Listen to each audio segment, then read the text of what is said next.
Hi everyone, and welcome to Southasiasphere, Himal Southasian's monthly roundup of news events and developing stories across South Asia.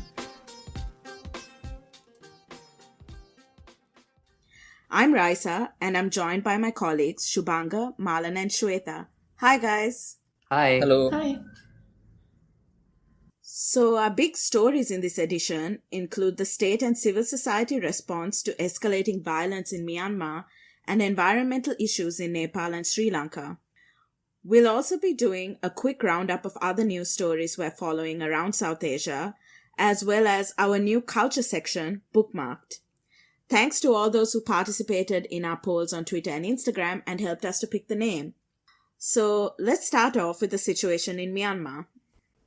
Thanks, Raisa. So we're now in the third month of the coup in Myanmar, and the last couple of weeks have been particularly violent. The number of civilians killed by the army has now crossed 550. And on March 27, which also happened to be the Armed Forces Day, over 110 were killed on a single day. Perhaps the most shocking casualty figure throughout this has been the number of children killed, which is now close to 50. In another important news, Aung Sangsuchi has now been charged with sharing state secrets. It's the fifth and the most serious charge leveled against her, and it actually carries a sentence of up to 14 years. So the law that's been used against her has often been criticized by rights activists for being very broad and vague. But for Suchi, who's 75 now, a sentence of 14 years would basically mean the end of her political career. But there have also been some interesting developments on the international coverage of Myanmar, and Raisa, do you want to talk about it? Yeah, so meanwhile, CNN was kind of flown into Yangon under supervision by the military to cover the unfolding events. And CNN argued that they felt that it was important for them to be there, but 11 people were actually detained after being interviewed by them in an open market. And while CNN said that 8 of these people had been released, the question is, why did they have to be there in the first place? Because there's been plenty of coverage from journalists and activists on the ground. And in fact, even we were able to interview the director of Hurfom in Mon State, which you can read now on our website. So the CNN report did go live this week, and there was actually nothing particularly new or even groundbreaking in that report. So this tour has actually ended up reviving conversations about this concept of parachuting journalists and the danger that international journalists can sometimes put locals in when they are speaking to them. Yeah, I think your point about, the report being unremarkable is quite important. I mean, from listening to their correspondent, I think Clarissa Ward, and also, just the way they frame the whole thing, it seems like making claims about being the first international journalist or the first media organization to arrive in Myanmar, was like the main thing CNN was concerned about, which is also, like you said, completely untrue. There are, lots of Myanmar nationals and non-nationals who've been reporting for international outlets. And it seems like, they have this strange idea about who counts as an international reporter and who doesn't. And, what's even the point of being somewhere in the first place if, like you said, there's nothing fresh or new about the reporting, except the fact that, they ended up becoming the news. Exactly, Shubhanga. But apart from the CNN report, I heard that there have also been protests against the events in Myanmar across the region. So yeah, so around the region we're also seeing activists, but in some cases also political figures who've spoken out against what's happening in Myanmar. In Nepal, for example, earlier in March, a group protested outside the Myanmar embassy. In fact, several groups, civil society, people concerned with human rights, democracy, have been coming out with statements, including one which asked the Nepal government to stand up. And also some MPs in the Nepal parliament from the opposition party actually spoke out against the coup. So did you guys hear that in early March, Sri Lanka started trending in Myanmar? Yeah, is this the Protest Sri Lanka hashtag that was trending on Facebook and Twitter? Yeah. Now this hashtag was in response to a letter that was leaked online from the Sri Lankan Foreign Ministry, who had invited the Myanmar junta's foreign minister to a meeting of the regional body BIMSTEC, which is the Bay of Bengal Initiative for Multi-Sectoral Technical and Economic Cooperation. Later, the foreign ministry clarified the act by saying that they invited Myanmar because they were, part of the body, and that the invitation does not mean an endorsement. And they went on further to state that Sri Lanka is yet to take a position on the Myanmar coup. Meanwhile, nearly 40 Sri Lankan activists staged a demonstration outside the Myanmar embassy in Colombo in solidarity with Myanmar's protesting civilians. Yeah, and they were also asking why the government of Sri Lanka has remained silent on the issue. Yeah, and I mean, looking a bit more at the response from the region and elsewhere, now on March 27th, the Armed Forces Day Parade was held in Myanmar, and 8 countries, including Russia, China, India, Pakistan, Bangladesh, Vietnam, Laos, and Thailand, they sent representatives for this parade. Right, and during the United Nations Security Council consultations, which were on March 31st, China's ambassador actually stated that China rejects sanctions against Myanmar and called for a democratic transition. And with the violence in Myanmar forcing hundreds of refugees over the border into India, last week India's Home Ministry told 4 bordering states, that's Nagaland, Arunachal Pradesh, Manipur and Mizoram, to take measures to prevent refugees from entering India except on humanitarian grounds. And Mizoram's Chief Minister Zoramthanga wrote to Prime Minister Modi and said that India cannot turn a blind eye to the humanitarian crisis unfolding in his state, and the people of his state who share ethnic ties with refugees from Myanmar can't remain indifferent. Meanwhile, the Manipur government has withdrawn the letter issued last week directing officials and civil society organizations to not open camps for food and shelter. And from the Maldives, in a statement released on the 4th of March, the Ministry of Foreign Affairs joined the international community in condemning the military coup and has expressed concern over the growing number of lives lost, and also urged the military to accept the vote of the people and to relinquish power to the elected National Assembly. Thanks, Shweta. So, moving on to our next story, in Nepal, forest fires are making the news. Raisa, what's the latest on that? Yes, Marlon. So Nepal is currently feeling the effects of continuous forest fires since around November last year, actually. So on 26 March, the air quality index, which measures the concentration of harmful particles below 2.5 microns, rose to 632 in Kathmandu and stayed above 400 over the weekend. That's 10 times higher than what the WHO deems safe to breathe. Yeah, and some have also pointed out that the ongoing political crisis in Kathmandu has meant that these enduring environmental issues have been ignored, and until it was impossible to in this case. So the Ministry of Health issued a warning about air pollution levels, but it's been left to the citizens to really take care of their own health. And I heard the smoke is even beginning to reach Bhutan. That's right, and it's even gone up into Tibet as well. But while these forest fires have received some media attention because of the smoke, there's also an important conversation about how vehicular emissions and industrial pollution and even open garbage burning are contributing much more to the poor air quality in Nepal. Right, but what I feel is missing in a lot of this conversation is the fact that stories or debates on environment are still kind of anodyne and don't get channeled into actual politics. And I think we saw some interesting examples in Sri Lanka of what politicized environmental activism might look like. So in one recent case, a large mural installed by a coalition of environmental groups was taken down by the municipal corporation in Colombo, even though the groups had taken the necessary permission in advance. So the mural was speaking out against environmental destruction in Sri Lanka. And this government action to, essentially deny public space and speech on this matter has sparked a lot of public debate on this. Right, and there have been several other incidents recently as well.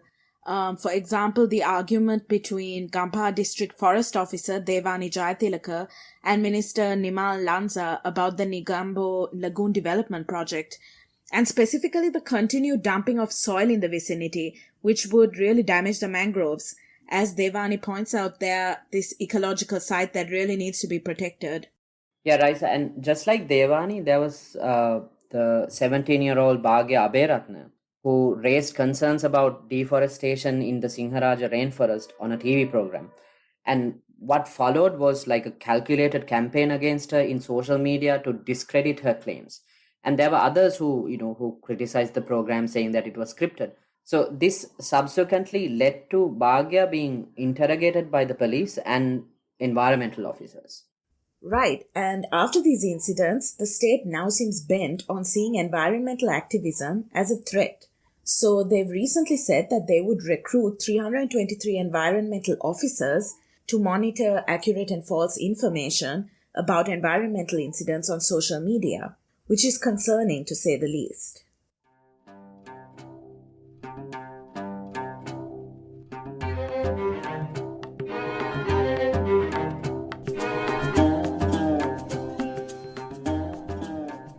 Moving on to our next segment called Around South Asia in 5 minutes, I'll start with an update on Bangladesh. Modi's arrival in Dhaka for the 50th anniversary of independence in Bangladesh set off violent protests with more than a dozen people injured and 13 protesters have been killed. Members of an Islamist hardliner group attacked temples and a train in eastern Bangladesh, accusing Modi of discriminating against Muslims in India. On another note, we've also put out a call for submissions for non-fiction writing from Bangladesh, so do head to our website for more details on this. Meanwhile, regarding Sri Lanka, so the United Nations Human Rights Council has adopted a resolution on Sri Lanka, which was opposed by the government.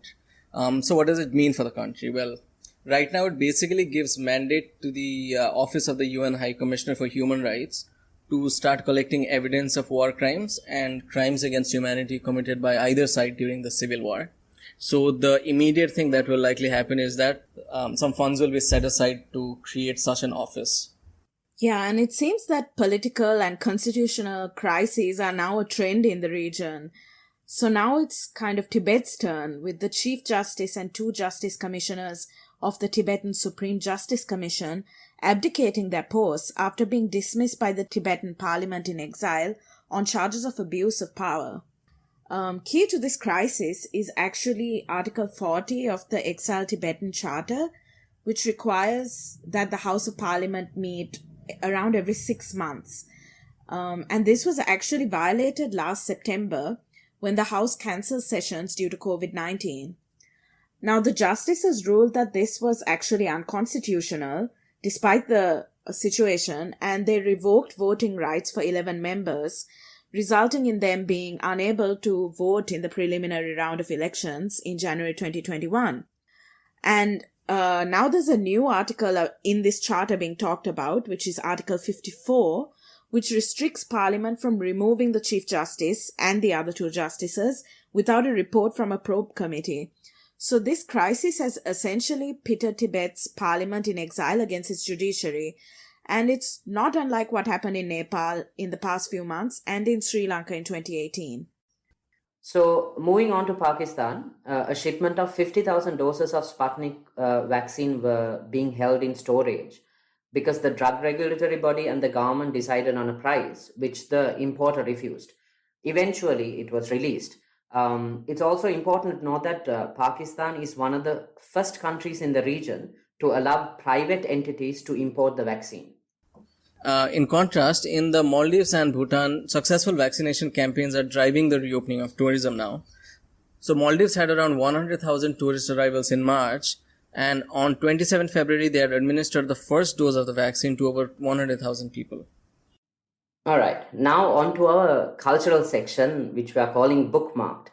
Now, the initial plan was to talk about the 2019 Tibetan film Balloon, and we were all supposed to watch it. But unfortunately, we were working extremely hard on our edits, and some of us forgot.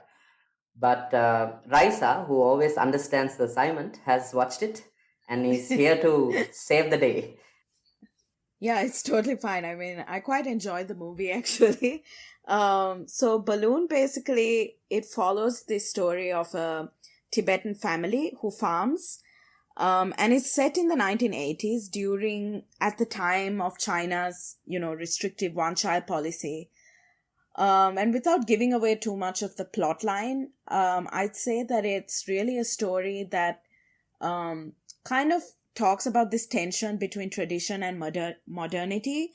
And it also explores how faith can kind of bind people together and be a sense of a kind of source of support, but also push them apart at times.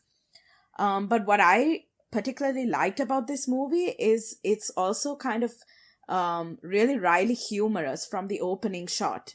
And it navigates these really taboo topics, such as contraception, for example. And this movie also has really kind of subtle commentary on gender roles. So, for example, I really enjoyed that the female protagonist isn't just, the silent, submissive character. She's portrayed kind of as someone who's torn between doing what's right and following her faith. But having said that, there were parts of the movie that I wasn't such a fan of. They had these sudden kind of flights into magic realism, if you will. And those scenes were really beautifully shot. According to the director, Pema Sedan, he's kind of said that those scenes are linked with elements of Tibetan culture.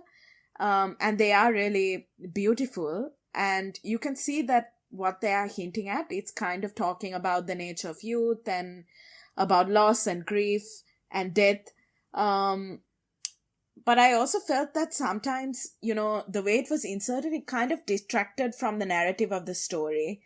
And I thought the story itself stood strong enough on its own without necessarily needing those. But yeah, I really kind of enjoyed the movie apart from that.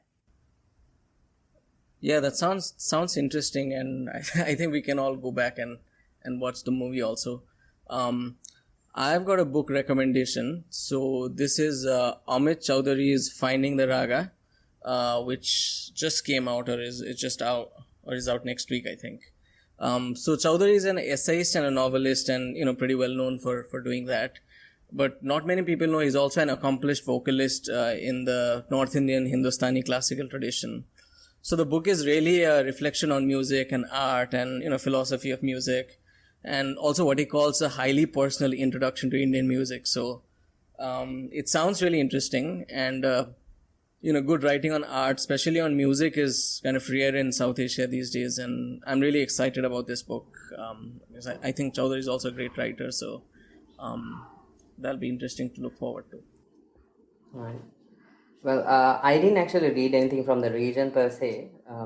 I've been reading the Wheel of Time series since the beginning of this year, and I just finished the 4th book, and it has been quite a traumatic experience so far. I mean, the books are great, but the more I read, the more I realize that one of my all-time favorite authors, someone I read since I was a child, was completely ripping off the Wheel of Time series. He was imitating the plot, the characters, just about everything. I don't want to mention his name because he died recently. But I do feel deeply betrayed. I think I need therapy to get over this. Yeah, so that's it from me, basically. For those who enjoy true crime shows, there's a new limited series on Netflix called The Serpent, based on Charles Sobraj, a serial murderer in the 1970s who killed Western travelers on the hippie trail across South Asia and Bangkok. He's currently incarcerated in Nepal, and the show does a great job of piecing together the story and recreates the atmosphere of the hippie trail with a great 70s soundtrack. So if you enjoy true crime shows, do check that out. Well, that's it for this edition of Southasiasphere. Do head to our website, himalmag.com, to see the cartoons illustrating this episode by Gihan Chickera. And while you're at it, check out our membership plans and support our work. Thanks, everyone. Bye. Bye. Bye. Bye. For more Himal podcasts, go to himalmag.com/podcasts.